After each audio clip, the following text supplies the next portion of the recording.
Bonjour, je te souhaite une excellente semaine bénie. La solution passera par toi. La solution divine passera par toi. Nous voyons dans la Bible un exemple qui peut nous encourager. Au temps des juges, le peuple s'était encore détourné du vrai Dieu, de l'Éternel, pour adorer d'autres dieux, des faux dieux. Et alors, le peuple a été dominé par Madian, qui est un peuple nombreux, qui venait régulièrement ravager, piller, prendre tout ce qu'ils avaient.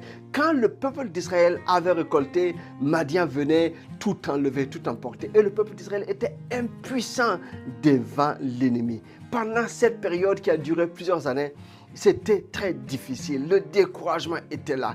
Mais un jour, Dieu, l'Éternel se présente par l'ange de l'Éternel à Gédéon et lui dit ceci: l'Éternel est avec toi, vaillant héros. Gédéon répond: non, si l'Éternel est avec nous, pourquoi nous sommes dominés? Pourquoi nous sommes incapables de nous en sortir? Pourquoi ce peuple domine sur nous? Si l'Éternel est avec nous, où sont les miracles dont nos pères nous ont parlé?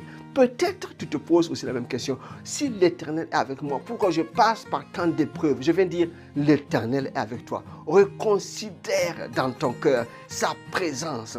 Parce que Gédéon a obéi, il a abattu l'autel de Baal, il a remis l'Éternel au centre. Une foi totale, une confiance totale placée en l'Éternel. Alors, Dieu étant au centre, lui a donné les instructions. Avec quelques hommes, 300 hommes, ils sont partis de nuit. Ils ont entouré le camp des ennemis avec des armures qui étaient étranges.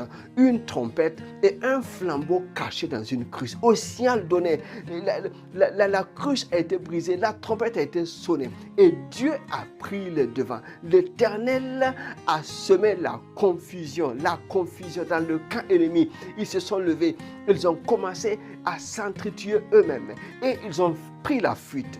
Donc, Gédéon et son armée, le peu d'armée, mais rempli de la puissance de Dieu, est rentré dans la victoire que Dieu avait préparée pour eux.